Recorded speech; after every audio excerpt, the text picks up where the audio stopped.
हाय, मैं रितेश कुमार राणा आप लोगों का स्वागत करता हूँ अपने YouTube channel Rana mathematics research centre में। तो जैसा कि हमारा जो नेटवर्क थ्योरी है उस सेशन में हम लोगों ने बेसिक कॉन्सेप्ट देखा। अब हम लोग इसी सीरीज को आगे बढ़ाते हुए हम लोग नेक्स्ट चैप्टर की ओर चलते हैं जो कि है नेटवर्क थ्योरम। तो बेसिकली नेटवर्क थ्योरम में 2 4 5 थ्योरम्स हैं, बहुत ही छोटा सब्जेक्ट है। इस सब्जेक्ट में बेसिकली हम लोगों को नेटवर्क एनालिसिस के बारे में ही पढ़ना होता है, ठीक है। तो नेटवर्क थ्योरम क्या है कि डिफरेंट प्रोसीजर को प्रोवाइड करता है कि how to solve the different type of the question by the using of the different type of the theorems. तो हम लोग डिफरेंट थ्योरम को लगा के किसी भी सर्किट को बहुत ही इजी वे में कैसे सॉल्व कर सकते हैं, वो सारा जो कॉन्सेप्ट बन के हमारे पास आता है वो इसी चैप्टर नेटवर्क थ्योरम के द्वारा ही आता है। तो जैसे कि हम लोग नेटवर्क थ्योरम में सबसे पहला टॉपिक जो स्टार्ट करने वाले हैं वो पहला टॉपिक है सुपरपोजिशन। तो बेसिकली मैं आप लोगों को थोड़ा सा ओवरव्यू देना चाहता हूं कि सुपरपोजिशन थ्योरम क्या है। तो जैसा कि आप देख रहे हैं, superposition theorem in any linear bidirectional circuit. Linear कहने का मतलब क्या हुआ कि जिसका VI कैरेक्टरिस्टिक्स लीनियर है। बाय डायरेक्शनल कहने का मतलब क्या हुआ कि current can be flow both the direction without changing any property of the current. Okay, तो bidirectional circuit having more than one independent source, अगर उसमें एक से ज्यादा अगर इंडिपेंडेंट सोर्स हो, it may be a voltage source और current source, ठीक है। The response of any one of the branches is equals to algebraic sum of the responses caused by individual source। इसका मतलब है कि सर्किट के किसी एक ब्रांच में यदि हम लोग रिस्पॉन्स को देखना चाहेंगे तो उस पर जो इफेक्टिव रिस्पॉन्स आएगा वो डिफरेंट सोर्स के अलजेब्रिक डिफरेंट सोर्स के रिस्पॉन्स के अलजेब्रिक सम के बराबर होगा उस ब्रांच में, ठीक है। Next, while rest of the sources are replaced by its internal resistance। तो पार्टिकुलर इंस्टेंट हम लोग क्या करेंगे, एक सोर्स को रखेंगे, बाकी को उसके इंटरनल रेजिस्टेंस में कन्वर्ट कर देते हैं, ठीक है। तो नॉर्मली क्या होता है कि सुपरपोजिशन थ्योरम बेसिकली किसी भी सर्किट का लीनियरिटी को चेक करने के लिए यूज करते हैं। यदि किसी सर्किट में सुपरपोजिशन थ्योरम वैलिड है, इसका मतलब वो सर्किट बिल्कुल लीनियर सर्किट है, ठीक है। या यदि कोई सर्किट लीनियर है तो उसमें हम सुपरपोजिशन थ्योरम को अप्लाई कर सकते हैं। तो बेसिकली हमारा जो सुपरपोजिशन थ्योरम है वो बेसिकली 2 प्रिंसिपल से मिलकर बना हुआ है। वो 2 प्रिंसिपल हमेशा फॉलो करने चाहिए, ये इसका नेसेसरी कंडीशन है। तो वो 2 प्रिंसिपल कौन से होते हैं? तो सुपरपोजिशन में हमारा सबसे पहला क्या होना चाहिए, सर्किट लीनियर होना चाहिए, और दूसरा क्या होना चाहिए, होमोजेनियस होना चाहिए। तो सबसे पहले हम लोग देखेंगे कि क्या होता है लीनियरिटी और क्या होता है होमोजेनिटी। तो सपोज दैट फिलहाल यहाँ पे अगर हम लोग देखें, हम लोग यहाँ पर क्या बोल सकते हैं, we can say that total response, मान लीजिए कोई रिस्पॉन्स ये है, total response yt is the output of any system, then t tends to total response of the any system is algebraic sum which is denoted by a sigma. If the value are discrete then we are using a sigma, if value are uniformly distributed then we are using a integration. तो here all the separately source, यहाँ पर क्या है, source separate है, तो जो भी value आएगा वो डिस्क्रीट फॉर्म में आएगा। जैसे पहले सोर्स के लिए वहां पर कितना 5 एम्पियर आया, दूसरे के लिए 3 एम्पियर आया, 2 एम्पियर आया, 1 एम्पियर आया। तो ये कोई एक फंक्शन नहीं आता है, एक डिस्क्रीट वैल्यू आता है, इसलिए हम उसको सिग्मा से दिखाते हैं। आई का मतलब हो गया कि हमारा I is equals to 1 first से लेके n। तो ये हमारा हो गया इनपुट। सपोज दैट हम लोग ले लेते हैं इसको input, okay. Where n is what, where n is the total number of system,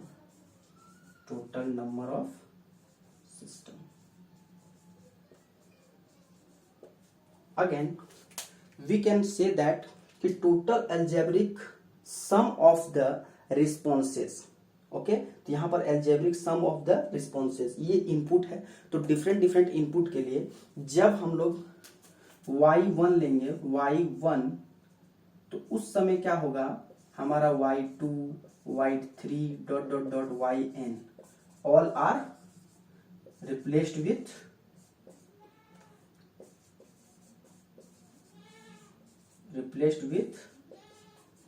internal resistance.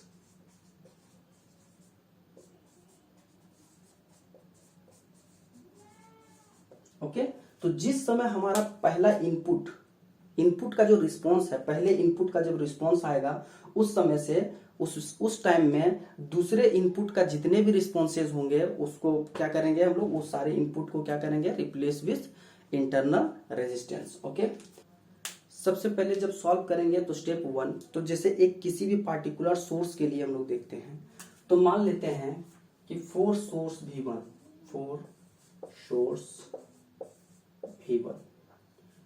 एक सोर्स वोल्टेज है, मान लो सर्किट में कहीं पे सोर्स वोल्टेज है, उस V1 के लिए बात हो रहा है। जब हम लोग उस V1 को लेंगे तो स्टेप 2 लिखेंगे, short circuit all independent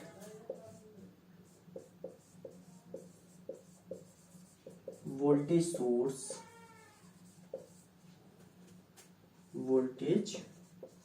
source and open circuit all independent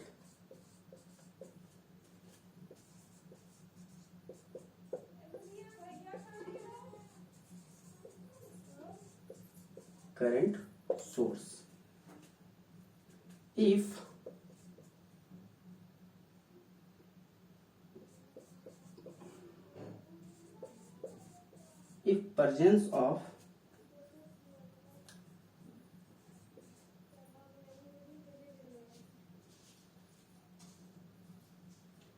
presence of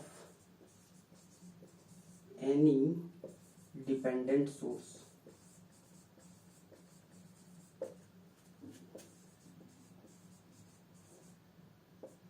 we can dependent source, then it is leaves,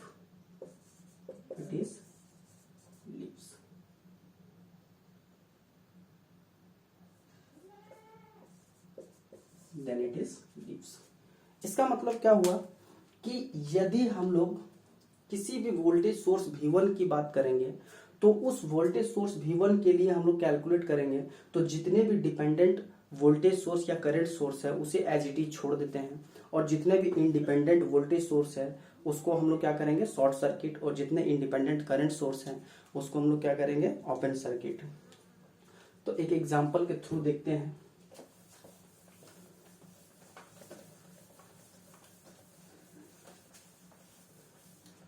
suppose that कि एक आर्बिट्री सर्किट ले रहे हैं, मान लीजिए कि हमारा यहाँ का रेजिस्टेंस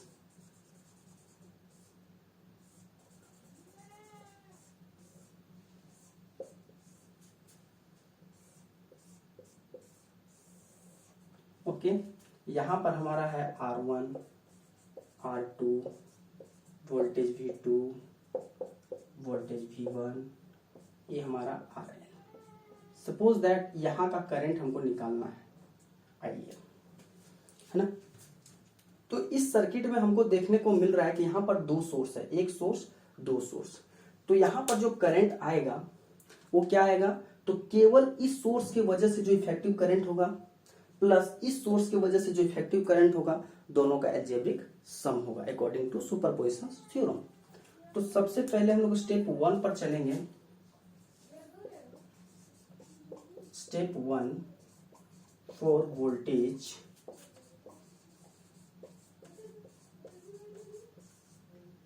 सोर्स V1। तो V1 के लिए देखेंगे,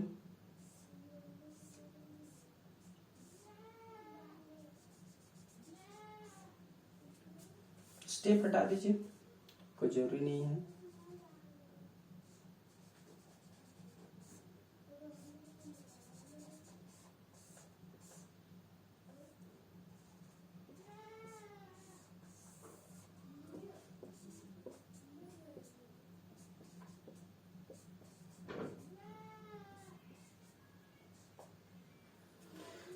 इस जगह पर देखिए हमको करंट यहाँ का निकालना है, तो मान लिया यहाँ का करंट क्या है, IL डैश।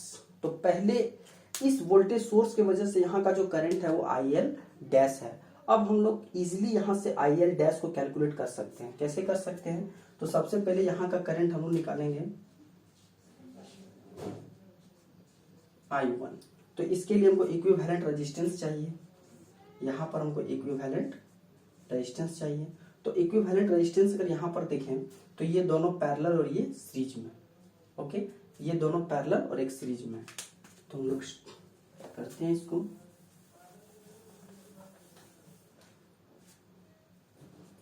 तो हमारा R इक्विवेलेंट ये सीरीज में इसलिए ऐड होगा, प्लस ये दोनों पैरेलल में, R2 पैरेलल RL। तो यहां से हमारा I1 इज इक्वल्स टू क्या आएगा, I1 is equals to V1 divided by R1 R2 parallel RL।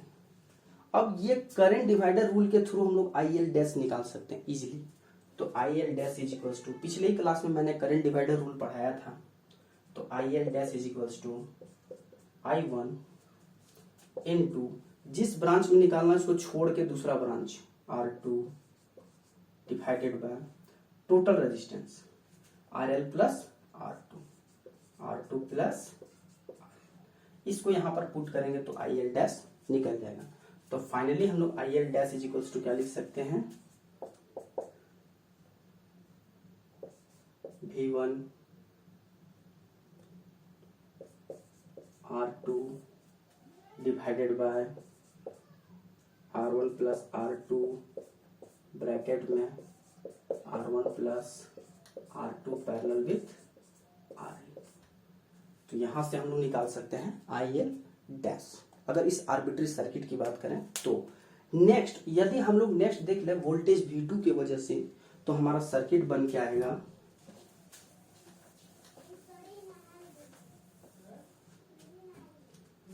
तो वोल्टेज V2 के वजह से फॉर वोल्टेज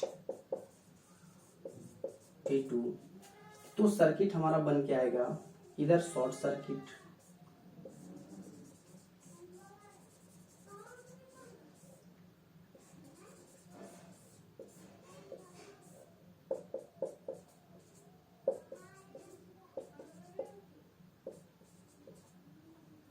अब यहां पर हम लोग करंट क्या मान लेते हैं, IL double dash, IL double dash. अब यहां पर करंट निकालने के लिए हमको सबसे पहले चाहिए यहाँ का करंट I2 निकालने के लिए हमको चाहिए यहाँ का R इक्विवेलेंट। अब नेक्स्ट हम लोग सॉल्यूशन देखिए करते हैं।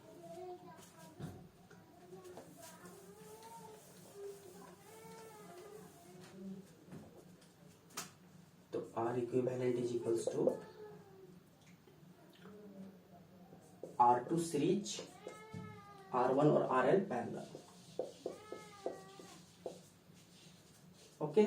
तो current I2 is equals to V2 divided by R2 plus R1 parallel RL।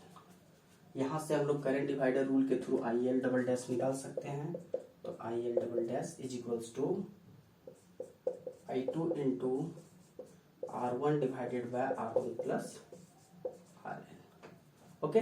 यहां पर RL है, ठीक है, नॉट R2, RL था, ठीक है, R2 प्लस RL, ठीक है।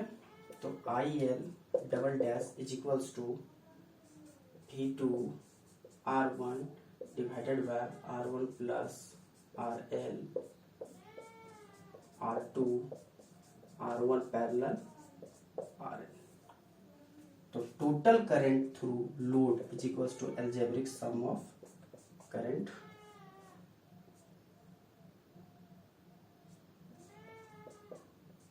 तो ये अलजेब्रिक सम जब करेंगे तो हमको टोटल करंट मिल जाएगा।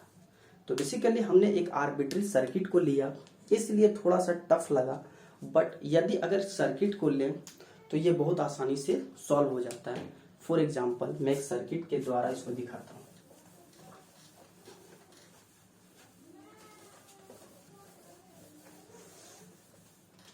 एक क्वेश्चन लेते हैं, find current I6 ohm by using superposition theorem. तो सर्किट दिया हुआ है,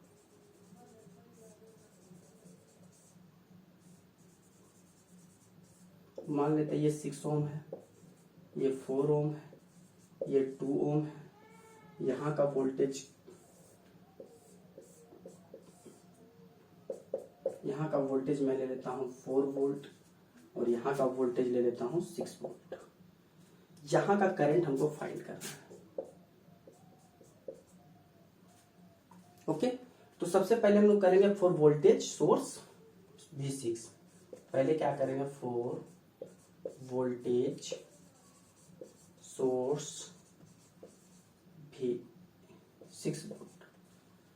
अब 6 वोल्ट के लिए जब लेंगे तो क्या होगा, जस्ट यहाँ पर शॉर्ट सर्किट, क्योंकि पहले ही बता चुके हैं कि internal resistance of any voltage source, ideal voltage source is 0, so it is act as a short circuit.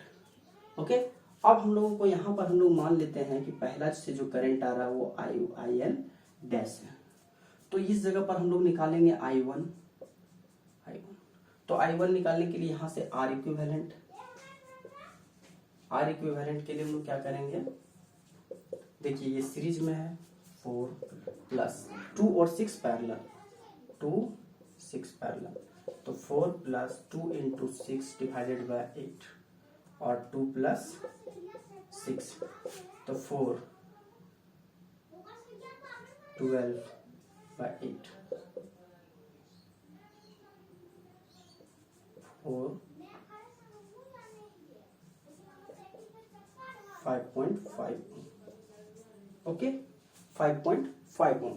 अब हम लोग देखेंगे I1 is equal to 6 divided by 5.5। Okay, 6 divided by 5.5 ohm, इतना एम्पियर। ओके, ये आ गया। अब हमको निकालना IL डैश, ये 6 divided by 5.5 current into 2 divided by 2 plus 6। तो इसको सॉल्व करने के बाद 6 इंटू 2 12, 8, इसको 11/2 लिख सकते हैं, 2 बाहर ऊपर चला, ठीक है। तो इसको करेंगे 4 3, मतलब 3/11 एम्पियर। तो बेसिकली हमारा IL dash is equals to 3/11। Okay, next हम लोग देखेंगे वोल्टेज सोर्स यहाँ के लिए 4 वोल्ट के लिए। तो 4 वोल्ट को हम लोग रखेंगे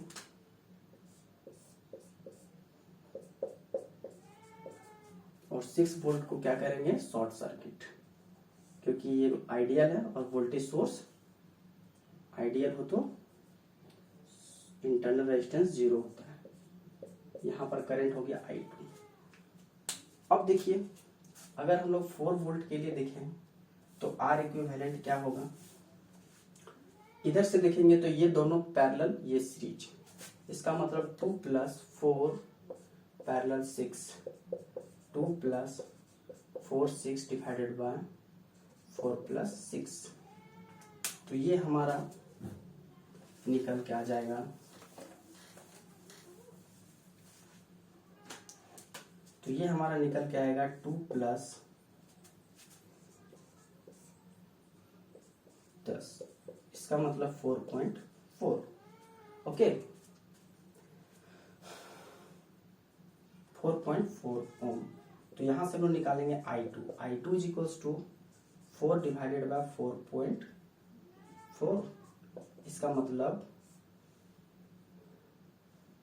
1.1। ओके, ये एम्पियर आया। अब हम लोग करंट डिवाइडर के थ्रू बिल्कुल ILL निकाल सकते हैं। I double dash L। तो यहाँ का जो करंट है 1 डिवाइडेड बाई 1.1 इंटू यहाँ पर निकाल रहे थे, यहाँ का रेजिस्टेंस 4 प्लस 6, तो ये आ गया।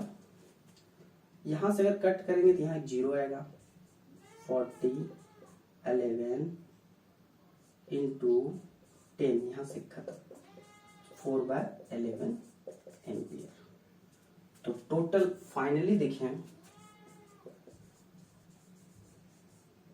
Finally total current IL is equals to IL dash plus IL double dash, 3/11 plus 4/11, ये 7/11 एम्पियर। तो बेसिकली हमारा जो ये प्रोसीजर है, ये सुपरपोजिशन थ्योरम का प्रोसीजर है। तो नॉर्मली डिफरेंट टाइप के क्वेश्चंस जब हमारे सुपरपोजिशन थ्योरम में आते हैं, जैसे बेसिकली यहाँ पर हम लोग देखें तो ये सुपरपोजिशन थ्योरम था, इसको हम लोग मिलीमस थ्योरम से भी यूज कर सकते थे, सॉल्व कर सकते थे, थेवेनिन से, नॉर्टन से, सुपरपोजिशन से, किसी भी थ्योरम का यूज करके हम लोग इसको इजीली सॉल्व कर सकते थे। यहाँ पर हम लोगों ने सुपरपोजिशन के थ्रू सॉल्व करके देखा कि यहाँ का करंट क्या होगा, ये 7/11 एम्पियर है। ओके, तो फिलहाल हम लोग सुपरपोजिशन में इतना ही, तब तक के लिए धन्यवाद।